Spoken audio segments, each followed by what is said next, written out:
Nous allons voir les grandes généralités qui vont nous permettre d'appréhender les différents modes ventilatoires. Alors un mode ventilatoire, qu'est-ce que c'est? C'est la manière dont le ventilateur artificiel délivre son assistance au malade. On va voir qu'il y a des modes ventilatoires où la consigne qui est donnée au ventilateur est de délivrer une certaine pression dans les voies aériennes, et d'autres modes ventilatoires où la consigne donnée au ventilateur est de délivrer un certain volume. Quoi qu'il en soit, le grand principe général de fonctionnement d'un ventilateur artificiel est de piloter une valve de débit proportionnel. Une valve de débit proportionnel, c'est une valve qui n'est pas régie par la loi du tout ou rien, ouverte ou fermée. Mais c'est une valve qui peut générer un débit variable selon la consigne qui lui est donnée. Et c'est la manière dont cette valve de débit proportionnel est asservie qui va définir les différents modes ventilatoires. C'est quelque chose dont il faudra bien se souvenir pour comprendre le fonctionnement de ces différents modes ventilatoires. Alors on peut représenter la quasi-totalité des modes ventilatoires existants selon le schéma suivant.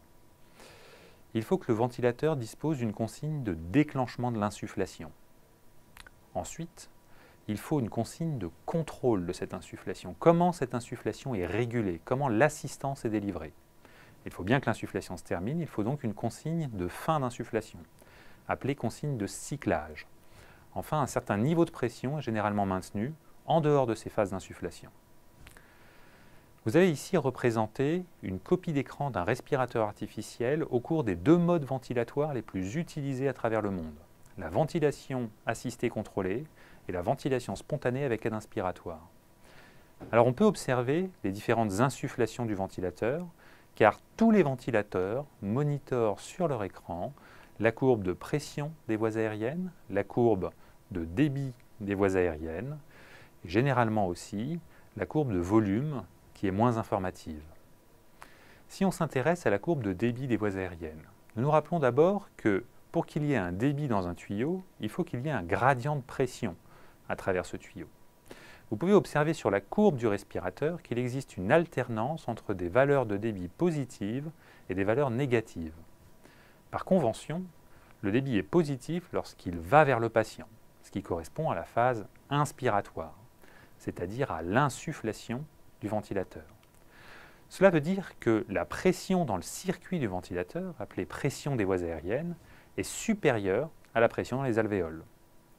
Au cours de l'expiration, le débit est donc négatif. Et tant que l'on observe un débit négatif, cela veut dire que la pression dans les alvéoles est supérieure à la pression des voies aériennes. Normalement, en fin d'expiration normale, tout le volume courant a été expiré. La pression dans les alvéoles est alors identique à la pression dans les voies aériennes et il n'y a plus de débit, sa valeur est égale à 0. L'exemple pris ici est le mode ventilatoire ventilation assistée contrôlée.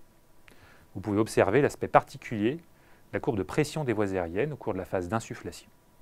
Au cours de ce MOOC, vous allez être en mesure de parfaitement comprendre l'aspect de ces courbes de pression et de débit des voies aériennes selon les modes ventilatoires et de les utiliser pour en tirer une quantité d'informations physiologiques et cliniques très importantes permettant de personnaliser l'assistance délivrée par le ventilateur.